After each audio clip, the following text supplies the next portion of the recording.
Bonjour sur Frandroid, on est parti sur une seconde vidéo, on est toujours avec Samir Yaou qui est responsable produit chez Sony Mobile et on est toujours autour, je veux dire, du Xperia Z qui est le nouveau produit phare de Sony.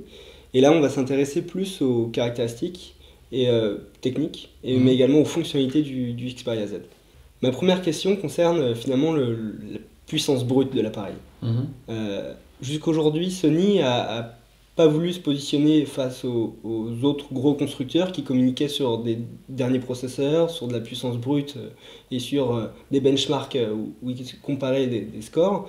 Et là, on a un produit qui finalement intègre le tout dernier processeur de Qualcomm qui est un Qualcomm quadruple cœur. Du coup, c'est un changement stratégique, Sony, ou comment vous allez communiquer sur ça pour une marque qui s'est toujours dit et toujours annoncé qu'elle préférait des processeurs optimisés qui avaient déjà un petit peu durée de vie au lieu d'avoir des processeurs dernier cri. En fait, le Xperia Z est un super phone, c'est un produit haut de gamme, c'est un smartphone d'exception. Et qui dit smartphone d'exception dit performance. Et donc qui dit performance dit puissance. Et donc on se voyait mal proposer et continuer de proposer un processeur qui ne soit pas à la hauteur de cette proposition. Donc c'est pour ça qu'on a décidé d'utiliser un processeur quad-core. Et également sur l'aspect graphique, il embarque un écran 5 pouces Full HD. Et donc quoi de mieux que cette plateforme justement et effectivement le fait d'avoir une plateforme qui soit quad-core également sur l'aspect graphique avec le GPU qui est un Adreno 320. Donc voilà, l'idée c'était aussi de respecter la proposition initiale qui était de faire un super phone qui soit performant et qui soit à la hauteur des exigences des clients Sony. Donc votre partenaire c'est Qualcomm pour le coup. C'est aussi une raison qui explique le fait que cet appareil soit 4G et H+, HSPA+. C'est ça. Donc le processeur, parce que c'est pas le premier appareil à intégrer ce processeur. On le retrouve également sur le Nexus 4, mais également le ZTE Grand S. Et justement, le ZTE Grand S, il a une fréquence qui est plus élevée, 1,7 GHz contre 1,5 GHz pour le Xperia Z. Pourquoi avoir fait le choix d'avoir une fréquence moins élevée? Parce que finalement, vous auriez pu avoir une fréquence plus élevée avec ce processeur, c'est possible. Bah, s'ils le font, c'est que ça doit être possible. Après, c'est peut-être notre historique qui, voilà, avec notre volonté d'optimiser toujours. On se dit qu'avec 1,5 GHz en quad-core et surtout l'aspect graphique en quad-core, c'est suffisant pour avoir une expérience qui soit optimisée. Donc, c'est pas une question d'autonomie ou enfin peut-être? Non, parce que sur l'autonomie, on a un mode qui est le mode stamina, dont on se parlera peut-être plus tard. Qui est un élément important. Mais on n'a pas que ça, on a aussi une batterie qui est conséquente et également des chargeurs rapides. Donc on sait que l'autonomie est un point important et on l'adresse avec différentes solutions. Ok, donc c'est une question d'optimisation pour le processeur. Et donc un processeur quadruple cœur, mais il est épaulé par combien de gigas de mémoire RAM et justement, concernant la mémoire, qu'est-ce que vous proposez de plus que les concurrents par exemple? Le Xperia Z embarque 2 Go de RAM pour l'aspect multitâche et on retrouvera 16 Go de mémoire interne qui seront extensibles via un port micro SD. On va passer au capteur photo, qui est un élément important chez Sony, vous avez toujours communiqué sur ça. Justement, il y a des rumeurs actuellement qui parlent d'ultrapixels, etc. Donc qui fait qu'on revoit complètement la façon de prendre des photos numériques. On sait que Sigma travaille dessus, en ce moment il y a une rumeur à propos d'HTC, mais je sais également que Sony travaille sur des prototypes de nouveaux capteurs numériques. Alors pourquoi ne pas avoir intégré ce nouveau capteur sur cet appareil? Et finalement, quel capteur est intégré sur cet appareil? Alors le capteur qui est intégré sur le Xperia Z est un capteur Exmor RS, donc c'est la nouvelle génération de capteurs de Sony. Et c'est un capteur qui est extrêmement efficace en conditions de faible luminosité. C'est un capteur 13 mégapixels. Et c'est un capteur qui va intégrer une toute nouvelle fonctionnalité sur l'aspect vidéo, puisque Sony c'est la photo mais c'est aussi la vidéo. Puisqu'on va intégrer du HDR, donc du High Dynamic Range, sur de la vidéo. On sera les premiers à le faire et c'est une première mondiale sur un smartphone d'avoir cette fonctionnalité. Justement, j'ai envie de dire, c'est plutôt une technique. Cette technique, elle consiste en fait à capturer différentes... Comment tu définis ça? Parce que tu as l'habitude maintenant, j'imagine. En fait, c'est fait en temps réel par le capteur. Ok. Donc cette fonctionnalité elle provient du capteur, c'est pas du traitement logiciel, ou voilà, ça vient vraiment de l'expertise de Sony sur le module de la caméra et de la lentille. Et donc en fait on prend, pour chaque image, pour chaque frame, on a une image qui est surexposée et sous-exposée, et c'est le capteur qui fait ensuite la moyenne et la fusion de ces deux images, et qui permet d'avoir, du coup, lorsqu'on est en zone de contre-jour, d'avoir une image qui est absolument utilisable. Donc voilà, ça c'est un point fort du capteur. Ok. Et donc pour revenir sur la question précédente. Exmor RS, voilà, c'est notre nouvelle génération et c'est sur ce capteur qu'on va parier sur 2013. Ces nouveautés, c'est, comme tu l'as dit, une meilleure sensibilité à la lumière, mais également un mode HDR en vidéo. Oui. Surtout, on va le voir peut-être sur les démonstrations par la suite, oui. Une interface photo qui a été complètement revisitée, surtout un album photo, voilà, une photothèque qui est extrêmement intuitive et très simple à utiliser. Donc, c'est pas seulement, lorsqu'on parle d'expérience photo, chez Sony, on ne parle pas exclusivement du capteur. Pour nous, ce n'est qu'un moyen. Ce qui nous intéresse, c'est d'avoir notre fonction face capture qui nous permet de prendre des photos rapidement, d'avoir la possibilité d'offrir aux consommateurs la meilleure photo possible ou la meilleure vidéo possible, quelles que soient les conditions de luminosité. C'est ça qui est important pour nous. C'est pas vraiment la technique et ce qu'on utilise, c'est surtout ce qu'on fait. Fournit des capteurs à d'autres fabricants de téléphones. Ce capteur-là, spécifiquement, on ne trouvera que sur le Xperia Z. Pour au moins le premier semestre 2013, oui. Mais ensuite, on verra bien. Du coup, on va partir sur la partie vidéo.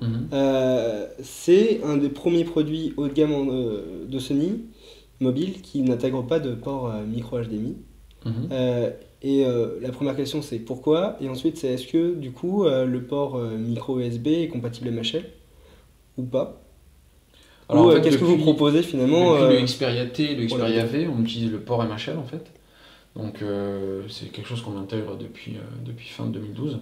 Et oui, le port USB est bien MHL. Okay. Donc, et on propose un petit accessoire qui est que vous verrez dans les vidéos avec les accessoires peut-être par la suite, que j'ai ramené avec moi en fait, qui est un petit accessoire qui va permettre de faire la connectivité avec les téléviseurs via un port HDMI. Ok. Et du coup, mis à part la possibilité de mettre un port MHL HDMI, on a aussi une autre fonctionnalité qui permet de retransmettre la vidéo sur un écran. C'est ça ce qu'on appelle la duplication d'écran. Oui. On fera une démonstration tout à l'heure avec ce téléviseur. On utilisera un petit boîtier qui s'appelle le PVT 3000 de chez Netgear, qui sortira fin mars, début avril, pour 79 €, et qui permet de transformer n'importe quel téléviseur en récepteur Miracast. Donc ça, c'est la technologie Miracast qui a été introduite dans la dernière version Android Jelly Bean. C'est ça, donc là on se parle de duplication d'écran. On va pouvoir dupliquer l'intégralité de l'interface de son smartphone directement sur son téléviseur. On verra ça tout à l'heure en démo. Je pense que c'est beaucoup plus parlant.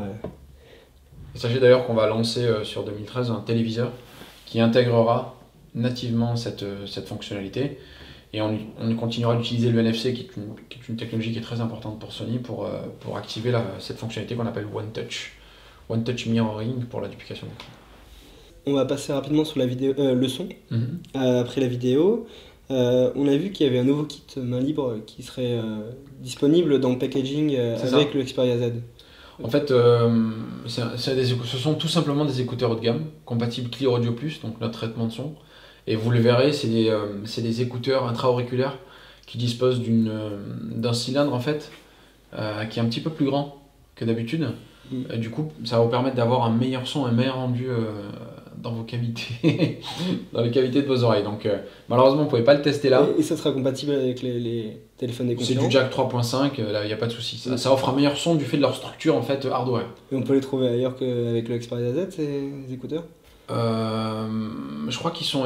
En fait, c'est des écouteurs qui sont également disponibles dans le commerce pour une valeur de 39 €, je crois. Donc, l'idée, du coup, vous avez quand même mis des capteurs... L'idée, on sait que les écouteurs sont parfois négligés sur les smartphones. On est Sony, on a parlé d'image, on a parlé de vidéo. On est expert dans le son depuis des années, on se devait d'avoir des écouteurs haut de gamme dans le Xperia Z. On va passer à la batterie. Justement, on en parlait dans la partie design. La batterie n'est pas amovible. Et la batterie a une capacité de 2330 mAh. C'est pas un peu trop juste? Alors on sait que l'autonomie c'est un point qui est fondamental pour tous les utilisateurs de smartphones, moi le premier. Et donc 2330 mAh, c'est une taille qu'on a jugée suffisante au vu de l'encombrement du produit. Ensuite, sachez que pour l'autonomie, chez Sony, on fait aussi de nombreux efforts, notamment on intègre des chargeurs rapides. donc, et ce depuis le Xperia T. Donc 10 minutes de charge, ça correspond à 1 heure de voix. Donc c'est aussi un élément qu'on développe sur le Xperia Z et qu'on intègre. Et enfin, on utilise le mode Stamina. Donc c'est un mode qu'on emprunte, mais qu'on utilise, qui nous vient des caméscopes et des ordinateurs Sony. Ce mode Stamina, il fonctionne en fait comme un bouton Start and Stop sur une voiture. Sauf que là, on utilise le bouton on et off de son smartphone. Dès qu'on va appuyer sur ce bouton-là, et lorsque le mode est enclenché, il va couper toutes les applications qui se connectent à Internet et qui sont extrêmement énergivores. Et du coup, ça va pas finalement brider le smartphone et le transformer en simple téléphone? Oui et non, parce qu'en fait, ça permet d'optimiser. Donc voilà, il y a aussi cette notion d'optimisation lorsqu'on a son smartphone qui est au fond de son sac ou lorsqu'il est en veille, ce qui est à peu près 70% de son temps. On se dit qu'on peut aussi gagner un peu de batterie lors de ce moment-là. Et en fait, lorsqu'on rappuie sur le bouton on, les applications sont réveillées, tout est réactivé et c'est instantané. Okay. Par contre, pour les utilisateurs, on va dire un peu plus avancés, qui veulent avoir certaines applications qui fonctionnent même si le mode Stamina est enclenché, il est possible de paramétrer une liste d'applications qu'on va autoriser même si le mode Stamina est enclenché. Dernière partie de la partie caractéristique, s'appelle connectivité. Dans la connectivité, donc on a évoqué tout à l'heure la 4G et la H+, mais également ce téléphone est NFC. Je précise, sur la 4G, il fonctionne sur toutes les bandes de fréquences du marché français. Toutes les bandes de fréquences, voilà. Ok, très bien. C'est vrai que c'est pas le cas de tous les téléphones. Je précise, ça c'est un détail qui peut avoir son importance.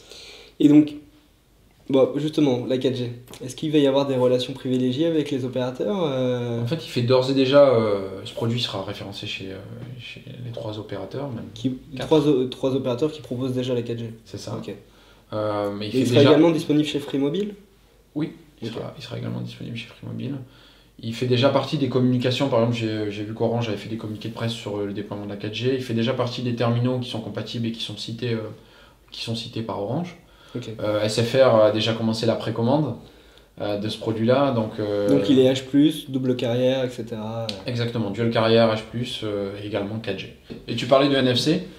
Le NFC, c'est une technologie qui est vraiment importante, qui est fondamentale pour Sony, puisqu'elle fait le lien entre tous nos produits, notamment sur l'aspect audio avec des enceintes Bluetooth NFC. Et à ce propos, vous avez des nouveaux produits, parce que l'année dernière, vous avez communiqué pas mal sur des produits, il y avait des enceintes, on a entendu parler d'un premier casque. Oui, donc on a un premier casque qui va arriver au printemps, on a une petite enceinte qui s'appelle la SRS BTV5, on aura une enceinte également un petit peu plus grande, un petit peu plus puissante qui intégrera aussi le NFC.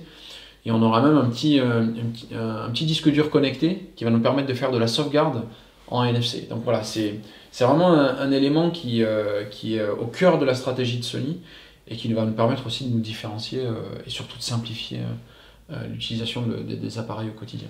Merci Samir, on a fini pour cette deuxième vidéo. Maintenant on va rentrer en détail dans une troisième vidéo sur l'univers Sony et sur les fonctionnalités que vous proposez sur ce nouveau Xperia Z.